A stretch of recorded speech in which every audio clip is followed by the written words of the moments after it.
de Economia Agrícola e que eu tentei fundir essas experiências que eu tive na Secretaria do Meio Ambiente com essa coisa mais estatística, etc., do IEA. Né? Eu, inclusive, fiz aqui um apanhado de quais foram os trabalhos que seriam marcantes, né, para quem tiver interesse, se aprofundar um pouco nesses estudos, né, de uso da área, etc. Tem um negócio conceitual, quer dizer, que começa com essa história da ecologia, que é 1972, na reunião, como teve a Rio 92, você teve Estocolmo 72, que é quando o pessoal introduz essa questão da ecologia, né, que eles pegam principalmente os estudos do Clube de Roma. Depois você vai ter em 92, 20 anos depois, um amadurecimento disso. Isso se traduz então na Agenda 21, nessa questão das mudanças climáticas e na proteção da biodiversidade. E aí já se começam a fazer estudos mais detalhados, que eu reputaria o mais completo deles, que eles chamam de avaliação ecossistêmica do milênio, onde eles pegam todos os benefícios que são trazidos pelas atividades e mesmo pelos recursos naturais, aquilo, como é que o homem pode estar se aproveitando ou não daquilo, e se aquilo está sendo bem utilizado ou não. E chegaram à conclusão que 60% está sendo mal utilizado. Então precisaria... Mas entre os bem utilizados, a agricultura é um deles e o uso de florestas também. Então nós não estamos tão ruim assim. Aí nos anos 70 você tem o zoneamento agrícola, que é feito pela Secretaria, e o Programa Florestal, que é feito também pela Secretaria em 1970. E vão tendo outros que eu acho que são importantes. Tem o Florestar Estatístico, que é a primeira tentativa que existe de você fazer uma publicação periódica sobre estatísticas florestais. É pioneira no Brasil e no estado de São Paulo. E tem os LUPAs, né, a partir de 96 e 2007, que são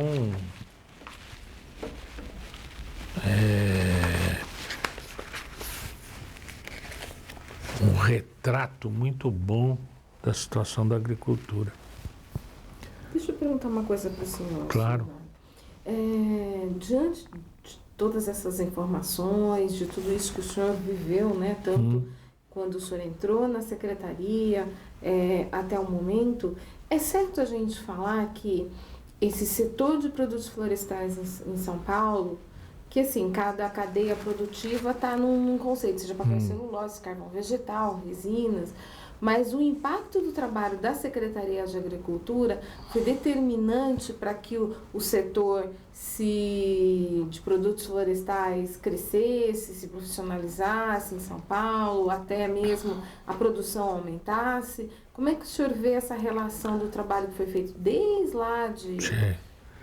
Eu acho que teve uma relevância grande no começo, tá certo? Mas a Secretaria da Agricultura optou pelo Pinus. E o que se desenvolveu muito em São Paulo foi o eucalipto. E a Secretaria não tinha, vamos dizer, uma expertise em eucalipto tão grande. Isso estava já com esses hortos que eu lhe disse das estações de estrada de ferro, etc. Com o advento dos incentivos fiscais, foi criado em Piracicaba o IPEF, que é o Instituto de Pesquisas e Estudos Florestais, que foi financiado pela indústria e se direcionou a fazer pesquisas encomendadas Então, nesse ponto, eu acho que a Secretaria perdeu um pouco o pé nessa questão florestal. Houve um desenvolvimento muito grande nessa área da criação de parques e reservas, ou seja, na área de produtos naturais, né, de vegetação natural, mas na área florestal especificamente não. Quer dizer, o que deu o impulso mesmo foi a lei de incentivos fiscais,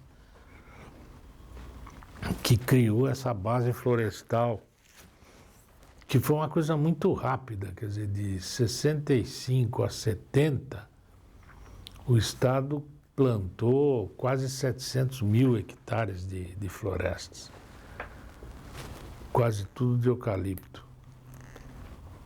E a questão, como a Secretaria se envolveu com esse negócio do Pinus, a resina, sim. Eles criaram um ambiente propício ao desenvolvimento da questão da resina, que antes era uma coisa que ninguém falava no estado de São Paulo, né? E hoje é um produto que tem uma importância econômica. Para você ver aqui, eu fiz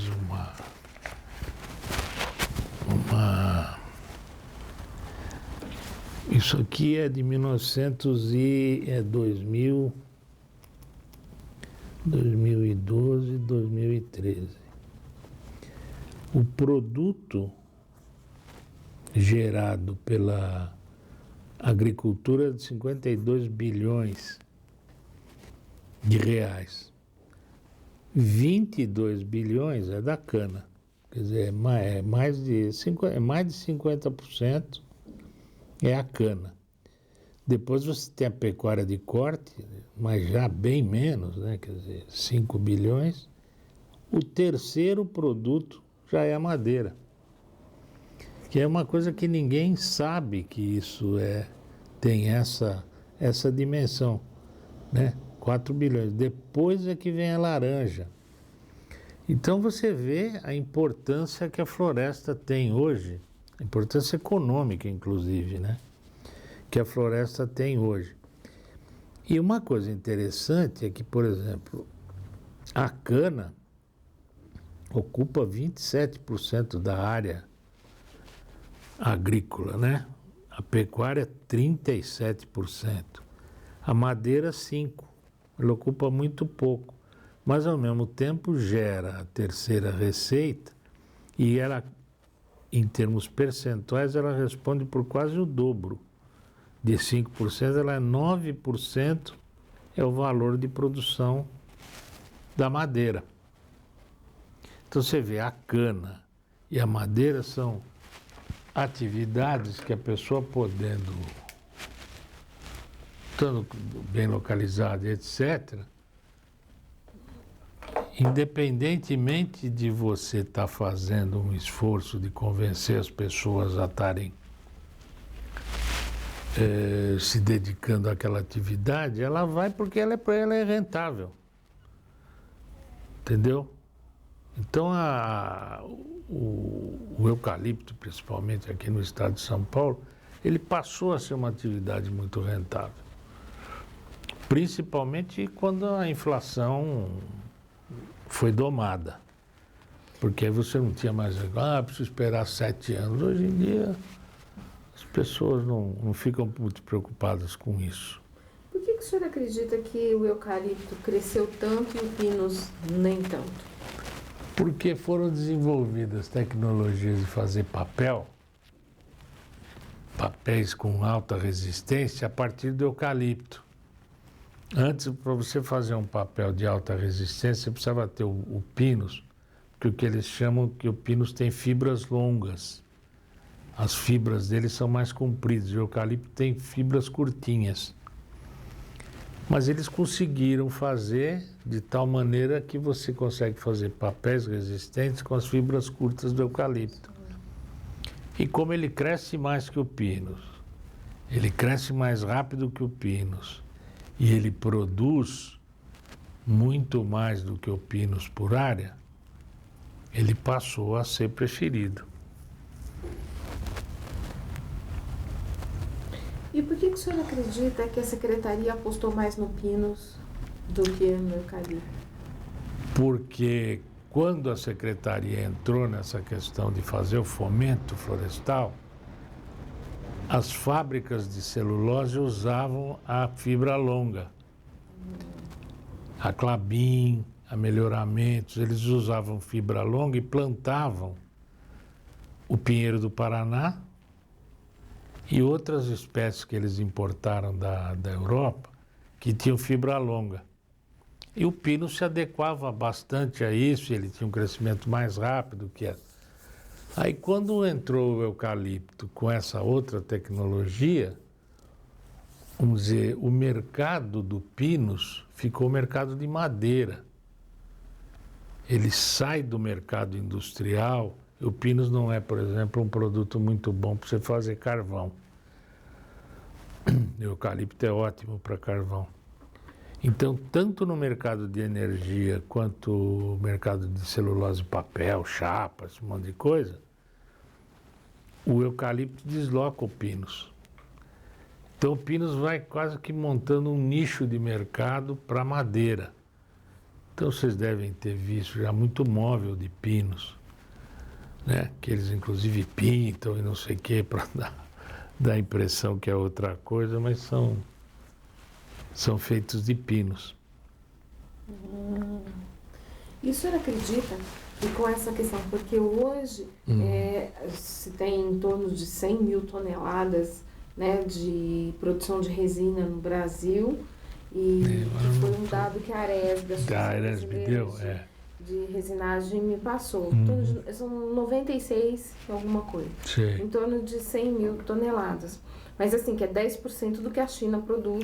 Produz 1 milhão. Pouco, Mas eles dizem assim, que se houvesse um incentivo maior, que isso seria uma alternativa boa para o pequeno produtor ou o produtor médio também ter uma área de pinos para fazer resinagem, né? Para fazer colheita de resina. O senhor concorda com isso? Como é que o senhor vê esse mercado também? Não, eu acho que é um mercado pouco explorado e a gente tem muito pouca informação sobre ele. Eu fiz um trabalho pelo Instituto de Economia, nós fizemos um trabalho sobre a questão da resina. De fato, ele tem um potencial bom, tá certo? Agora, hoje em dia, ele está muito circunscrito a uma região do estado e é um mercado ainda muito concentrado, quer dizer, as indústrias têm um poder de mercado muito grande. Isso inibe um pouco o pequeno resinador, entendeu? Porque ele fica totalmente à mercê do poder de compra. Quer dizer, se ele não vender para aquele, ele não tem para quem vender, que é mais ou menos como o produtor de cana. Produtor de cana, ou ele vende para os... Então ele não tem o que fazer com a cana. O produtor de madeira não é assim. Porque se ele está plantando a indústria de papel e celulose, vamos dizer, dá um preço baixo ou não quer comprar, ele faz carvão. Ou se ele tiver um volume razoável, ele pode montar uma pequena serraria. Ele consegue ter uma alternativa de mercado. No limite, ele deixa de cortar a madeira fica lá crescendo, é guardada em pé. Então são um pouco diferentes, são diferenças de aproveitamento do produto que você inibe, digamos assim, esses tais incentivos. Porque o incentivo seria, inclusive, você criar cooperativas de produtores que pudessem montar uma pequena indústria para fazer pelo menos a primeira transformação do produto, etc. Mas isso não é feito. Então, você só incentivar aquele plantio, eu não sei, me parece que isso não é suficiente para você fazer uma política de incentivo. Falei, mas depois eu vendo para quem? Não, você vai vender para... Pô, mas aí as experiências não são das melhores. Comercialização.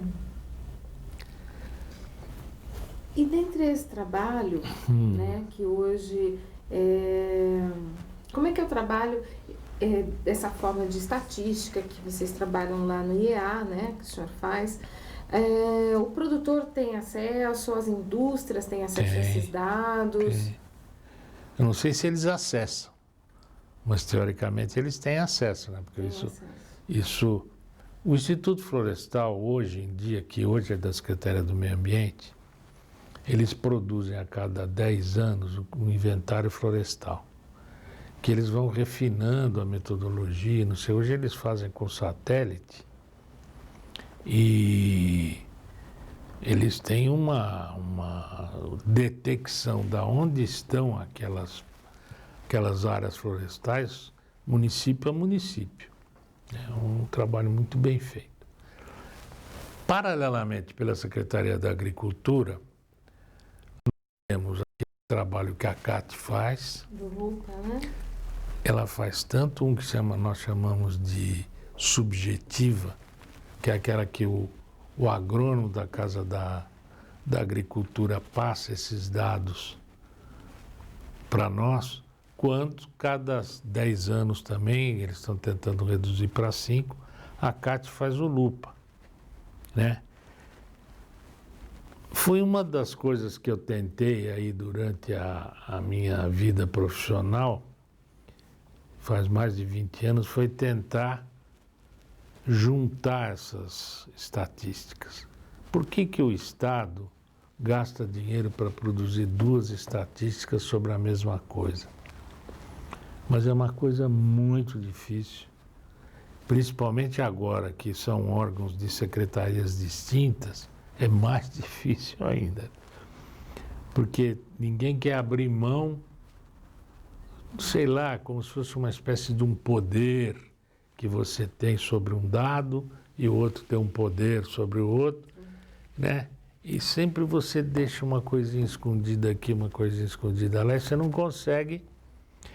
Nós chegamos a começar um projeto de pesquisa, de cooperação, para ver se esses dados eram possíveis de migrar, né? E você ter um dado único. Porque isso seria ótimo exatamente para quem você falou, para o produtor, para o empresário, para saber qual é a oferta que ele vai ter, onde é que ele pode crescer, onde é que isso está localizado, onde é que eu posso montar uma indústria ou criar uma cooperativa de produtores. Então a gente fica trabalhando com esses 2 dados. De certa forma, eles estão convergindo, aparentemente, porque de um lado, o Instituto Florestal melhora a metodologia deles. Do outro lado, o LUPA também melhora a tecnologia e a metodologia e consegue fazer uma coisa um pouco mais real. Porque o problema do LUPA é que ele é declaratório.